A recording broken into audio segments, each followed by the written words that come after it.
ഈ സാധനങ്ങൾ വാങ്ങിക്കാൻ പാനൊക്കെ എനിക്ക് ഭയങ്കര ഇഷ്ടമാണ്. പക്ഷെ തിരിച്ചു വന്നിട്ട് ഈ സാധനങ്ങളൊക്കെ അതാതിൻ്റെ സ്ഥാനത്ത് അടുക്കി വെക്കുക എന്ന് പറയുന്നത് എനിക്ക് കുറച്ച് പാടുള്ള കാര്യമാണ്. പിന്നെ ഇത് എൻ്റെ മാത്രം ഉത്തരവാദിത്വം ആയതുകൊണ്ട് ഞാൻ അങ്ങ് ചെയ്യുന്നതേ ഉള്ളൂ. ഇപ്പോൾ ഒരാഴ്ചത്തിനുള്ള വെജിറ്റബിൾസും പിന്നെ തീർന്ന സാധനങ്ങളും ഒക്കെയാണ് ഈ വാങ്ങിയിട്ട് വരുന്നത്. പക്ഷെ ഇത് എടുത്തു വെക്കുക എന്ന് പറഞ്ഞാൽ കുറച്ച് ഡിഫിക്കൽട്ടാണ്. പച്ചമുളകൊക്കെ ആണെങ്കിലും ഞാൻ ഇതുപോലെ ഞെടുപ്പ് കളഞ്ഞിട്ട് ഒരു കണ്ടെയ്നറിലാക്കിയിട്ട് ഇതുപോലെ അടച്ച് ഫ്രിഡ്ജിൽ വെക്കും.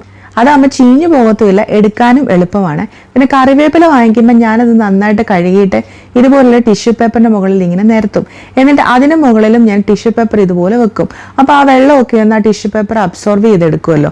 അങ്ങനെ വെച്ചിട്ട് ഞാൻ പിന്നെ ഇന്ന് 2 തവ വാങ്ങിച്ചായിരുന്നു. അപ്പോൾ അതൊക്കെ ഇന്ന് കൈയോടെ ഞാൻ കഴുകി വെക്കുവാണ്. പിന്നെ നമുക്ക് ഉപയോഗിക്കുമ്പോൾ എടുത്ത് ജസ്റ്റ് ഒന്ന് കഴുകിയാൽ മതിയല്ലോ. പിന്നെ ഞാൻ എപ്പോഴും മീൻ വാങ്ങിക്കാറ് ഫിഷ് മാർക്കറ്റിൽ നിന്നാണ്. ചിലപ്പോൾ തേരെ പോവും, ചിലപ്പോൾ ഇവിടെ ഷാർജ ഫിഷ് മാർക്കറ്റിൽ പോവും. ഇന്ന് നെസ്റ്റോയിൽ നല്ല കിളിമീൻ ഇരിക്കുന്ന കണ്ടപ്പോൾ വറക്കാമല്ലോ എന്ന് വിചാരിച്ചിട്ട് കുറച്ച് കിളിമീനും വാങ്ങി. പിന്നെ പഞ്ചസാരയൊക്കെ തീർന്നതും വാങ്ങിച്ചതും ഒക്കെ ഇട്ടൊക്കെ വെച്ചു. ഇന്നലെ ഫ്രൈഡേ മാർക്കറ്റിൽ പോയപ്പോൾ കുറച്ച് ഫ്രൂട്ട്സ് വാങ്ങിച്ചായിരുന്നു. അതൊന്ന് കട്ട് ചെയ്താൽ മാത്രമേ ഈ അപ്പനും മോനും കഴിക്കുകയുള്ളൂ. അപ്പോൾ അതുകൊണ്ട് ഞാനതൊന്ന് കട്ട് ചെയ്തിട്ട് ഒരു കണ്ടെയ്നറിലാക്കിയിട്ട് ഫ്രിഡ്ജിൽ വെച്ച് കഴിഞ്ഞാൽ ഇവരിടയ്ക്കിടയ്ക്ക് വന്ന് എടുത്ത് കഴിച്ചോളും. അപ്പോൾ അതും കൂടി ചെയ്തതിന് ശേഷം പിന്നെ ഞാൻ ഇന്ന് തേങ്ങ 2-3 എണ്ണം ഓഫറിൽ കിട്ടിയായിരുന്നു. അപ്പോൾ അത് വാങ്ങിച്ചു. നാട്ടിൽ തേങ്ങയ്ക്ക് ഭയങ്കര വിലയാണെന്നറിയാം, പക്ഷെ ഞങ്ങൾക്ക് ഇവിടെ ശ്രീലങ്കൻ തേങ്ങയാണ് കിട്ടുന്നത്. അതുകൊണ്ട് വലിയ വിലയൊന്നുമില്ല, നമ്മൾ എപ്പോഴും വാങ്ങിക്കുന്ന വില മാത്രമേ ഉള്ളൂ. ഈ ഒരു തേങ്ങയുടെ പ്രത്യേകത എന്ന് പറഞ്ഞാൽ ഇതിനൊട്ടും തേങ്ങാപ്പാൽ കാണത്തില്ല. തേങ്ങ എന്ന് പറഞ്ഞിട്ട് നമുക്ക് ഉപയോഗിക്കാവുന്നല്ലോ. തേങ്ങാവെള്ളം കുറച്ച് ഞാൻ കുടിച്ചു. ബാക്കി ഞാൻ ചെയ്യുന്നത് അപ്പത്തിന് വേണ്ടിയിട്ട് ഒരു തേങ്ങാവെള്ളത്തിലേക്ക് കുറച്ച് പഞ്ചസാര കലക്കിയിട്ട് പുളിപ്പിച്ചിട്ട് ഒരു പാത്രത്തിലാക്കിയിട്ട് ഫ്രിഡ്ജിൽ വെച്ചാൽ നമുക്ക് ഈസ്റ്റിന് പകരമായിട്ട് അത് യൂസ് ചെയ്യാം. പിന്നെ തേങ്ങയെല്ലാം ചിരവി ഇതുപോലെ ഒരു കണ്ടെയ്നറിലാക്കിയിട്ട് ഞാൻ ഫ്രീസറിൽ വെക്കും. അപ്പം നമുക്ക് ആവശ്യമുള്ളപ്പം പുറത്തെടുത്ത് യൂസ് ചെയ്താൽ മതി. ഇപ്പം കറിവേപ്പിലയൊക്കെ നന്നായിട്ട് വെള്ളമൊക്കെ നന്നായിട്ട് അബ്സോർബ് ചെയ്ത് പോയിട്ടുണ്ട്.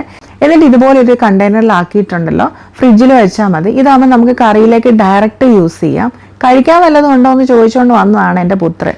പിന്നെ മീനൊക്കെ ഞാൻ കഴുകിയെടുത്തു. ഇന്ന് എടുക്കാത്തതായതുകൊണ്ട് ഞാൻ ഇതുപോലെ നെകക്ക വെള്ളം ഒഴിച്ചിട്ട് ഫ്രീസറിൽ വെക്കുവാണ് ചെയ്യുന്നത്. ഇന്ന് അടുക്കളപ്പണിയൊക്കെ ഒരുമാതിരി ഒന്ന് ലെവലാക്കിയിട്ടുണ്ട്.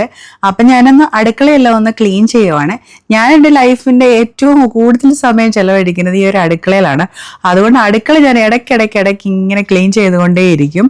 പിന്നെ ഇന്ന് ഉച്ചയ്ക്ക് വെളിയിൽ നിന്ന് ഫുഡ് കഴിച്ചതുകൊണ്ട് രാത്രിയിലത്തേനൊരു മുട്ടക്കറി ഉണ്ടാക്കാനായിട്ട് മുട്ടയൊക്കെ പുഴുങ്ങാനായിട്ട് ഇട്ടു.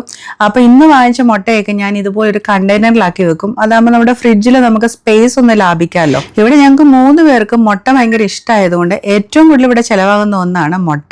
എല്ലാ ദിവസവും രാവിലെ ബദാം കഴിക്കുന്ന ഒരു ശീലം ഇവിടെ 3 പേർക്കും ഉണ്ട്. അപ്പൊ അതുകൊണ്ട് ഞാൻ ബദാം തീരുമ്പം ഇതുപോലെ കണ്ടെയ്നറിൽ നിറച്ച് വെക്കാറുണ്ട്.